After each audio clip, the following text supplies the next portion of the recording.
Welcome to Awakening Streams, the podcast of One River Zen Meditation Center in Ottawa, Illinois.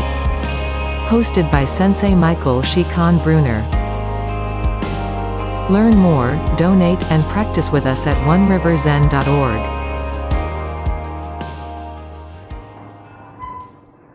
Good morning. It's a Christmas season. Yeah. All the joy, right? A little turbulence. Yeah, we all have an idea of what Christmas is all about, you know, about joy and compassion and unconditional love. And somehow, some way, all of our best intentions tend to get a little bit scuttled when the actual time is upon us, yeah? There's a case in the Hekiganroku. It's the 80th case. It's called On Rushing Water. The case is, a monk asked Joshu, does a newborn infant also have the six senses? Joshu says, a ball tossed on rushing water. The monk went on to ask Toshi, what's the meaning of a ball tossed on rushing water? Toshi said, moment to moment, non-stop flow. That's Cleary's translation. Sekida's translation is nen after nen without ceasing. So we look at this, and if we examine this from the position of naivete, right? The monk is approaching Joshu, and he's asking a question, really, about the true essence of Buddha nature, yeah, in the guise of an infant. Does a newborn infant also have the six senses? A bunch of nonsense, yeah? So Joshu appears, in one sense, to be answering that question in the affirmative, yeah? It says, a ball tossed on rushing water. We may look at certainly this baby, she's definitely possessed of the six senses. Every experience that the baby has is new, is novel. Experienced she's carried by the breeze of her experiences or circumstances. Yeah. If you bear witness to this scene, what chaos. The ball being tossed to and fro, not being able to separate myself from the chaotic experiences that we're being exposed to. But of course, this child is learning something from this, aren't they, right? Maybe the child learns to keep the ball out of the water so they can hold on to it. Maybe the baby finds less turbulent waters so that they can have some degree of control or certainty about its path. Yeah? The baby is absorbed initially with the experience and then begins parsing it out. And our abode for ourself and for our expectations is created.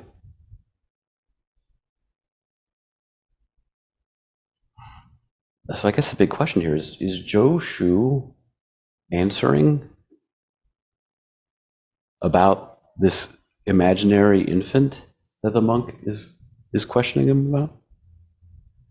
Is that where Joshu's actually pointing? Joshu's pointing to the experience of that monk, right? And the questioning and the circumstances that are within their own monks,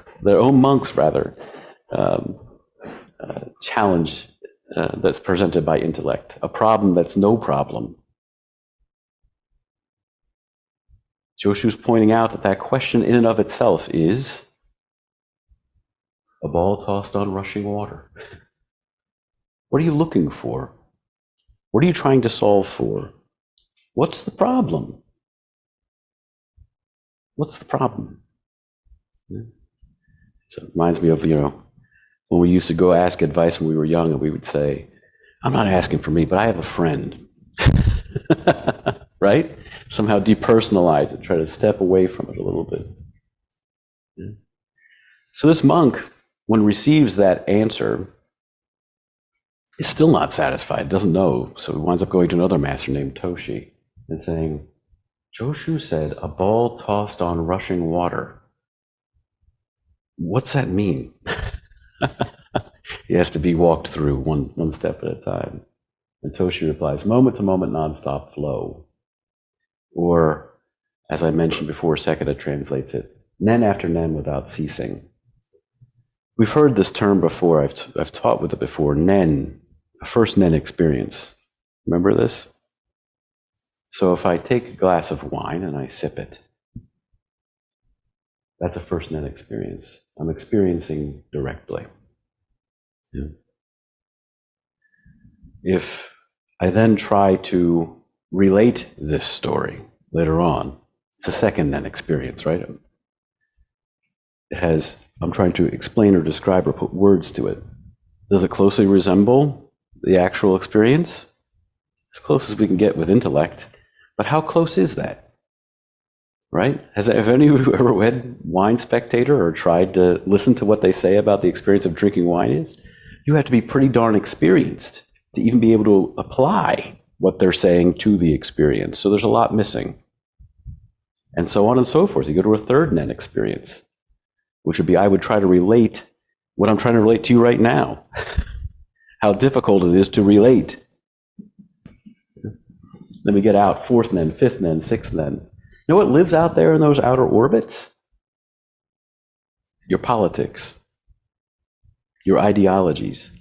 If you put an ism after it, that includes, by the way, Buddhism. Yeah? It all lives out there. Yeah. So separate from the experience.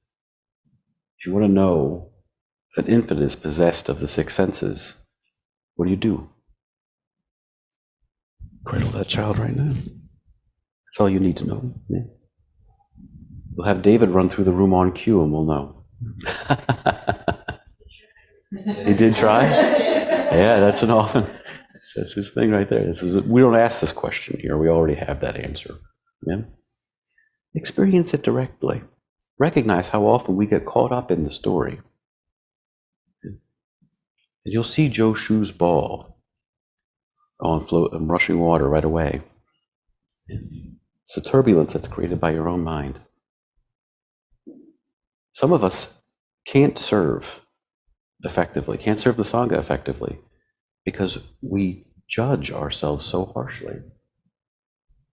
We come up with reasons why. Well, I could do this, except my past looks like this, or my present looks like this, and so I'll never get it right. If you want to serve, what do? You do it.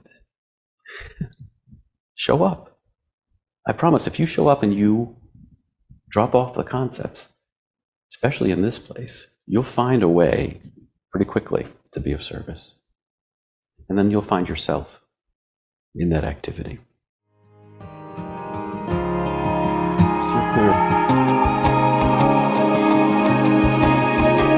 Thank you for joining us.